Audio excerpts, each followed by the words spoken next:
पैसे के बारे में अगर आपको बहुत ज़्यादा सफलता चाहिए तो इसको समझना होगा।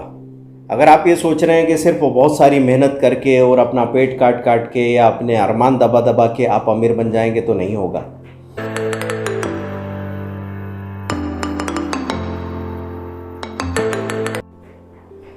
Welcome to speedearning.com, stockforexcourse.com। दोस्तों, एक बहुत अच्छी बुक है मॉर्गन हसल की, साइकोलॉजी ऑफ मनी। पैसे के बारे में अगर आपको बहुत ज़्यादा सफलता चाहिए तो इसको समझना होगा। अगर आप ये सोच रहे हैं कि सिर्फ बहुत सारी मेहनत करके और अपना पेट काट काट के या अपने अरमान दबा दबा के आप अमीर बन जाएंगे तो नहीं होगा। ये सुन के थोड़ा अजीब लगेगा, लेकिन जब आप ये पूरी सीरीज सुनने वाले हैं तो आपको मालूम पड़ेगा कि पैसा किस तरीके से बिहेव करता है। मैंने हमेशा आपसे कहा है कि पैसा इंसान के दिमाग का बनाया हुआ एक खिलौना है।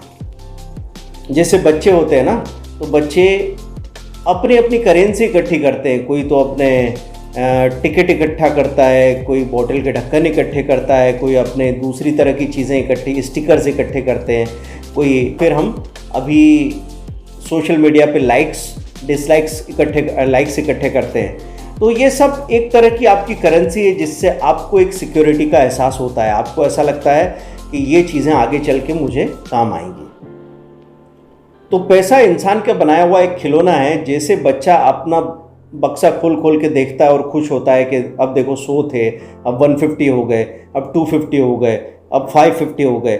ऐसे ही आपका पैसा भी समझो बड़े लोगों का खिलौना बन जाता है। एक हद तक तो ये आपकी ज़रूरतें पूरी करता है, लेकिन ज़रूरतें पूरी करने का किस्सा कब का ख़त्म हो चुका है, लेकिन आदमी ख़त्म होने तक इस चक्कर में ही फंसा रह जाता है। तो अगर आप किसी चीज़ को जानते हो तो उसको कंट्रोल में कर सकते हो, और अगर आप किसी चीज़ को नहीं जानते हो तो आप उसके कंट्रोल में आ जाते हैं। यही चीज़ पैसों के केस में। आपको भी पैसों के लिए अपनी ज़िंदगी बर्बाद करने की ज़रूरत बिल्कुल नहीं है। अगर आप पैसे को चांद समझते हैं तो वो चांद की तरह दूर रहेगा।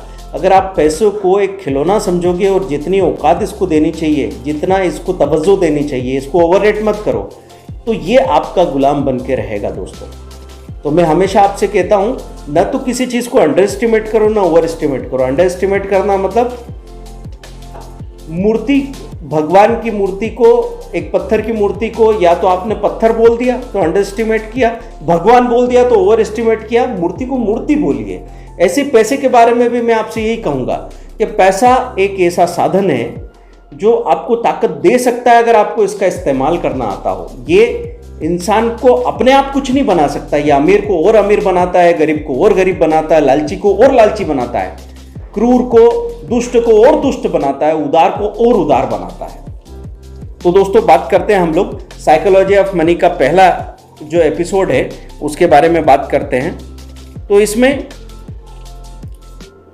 ये बात हो रही कि पैसे को जिस तरीके से लोग सोचते हैं कि ये काम इस तरीके से करेगा और ऐसे हमको मिलेगा, उस केस में 90% लोग गलत हैं। इसीलिए दुनिया के 10% लोगों के पास दुनिया का 90% पैसा है, और 90% जो भीड़ है उनके पास दुनिया का सिर्फ 10% पैसा है। और आपको ये जान के ताजुब होगा कि जितना भी दुनिया में पैसा है उसमें से 90% से ज़्यादा पैसा तो इलेक्ट्रॉनिक फॉर्मेट में है, पर असल में वो करेंसी की तरह है ही नहीं। ठीक है, अब हम इसमें कुछ एग्जाम्पल से बात शुरू करते हैं। यहाँ पे इस बुक में ऐसे एग्जाम्पल्स दिए हुए हैं कि जिनको तसल्ली से जब आप पढ़ेंगे और पढ़ के उस पर सवाल खड़े करो। मैं नहीं कहूँगा कि आपने एकदम से उस पर भरोसा कर लिया तो वो चीज़ आपके अंदर जाएगी नहीं। तो आपको उस पर सवाल करने चाहिए। हर चीज़, मेरी भी बात सुनो तो आप सवाल करो। सवाल करोगे तो जवाब फिर आएंगे, जवाब पे फिर सवाल होगा, फिर जवाब आएंगे। इसको बोलते हैं मनन।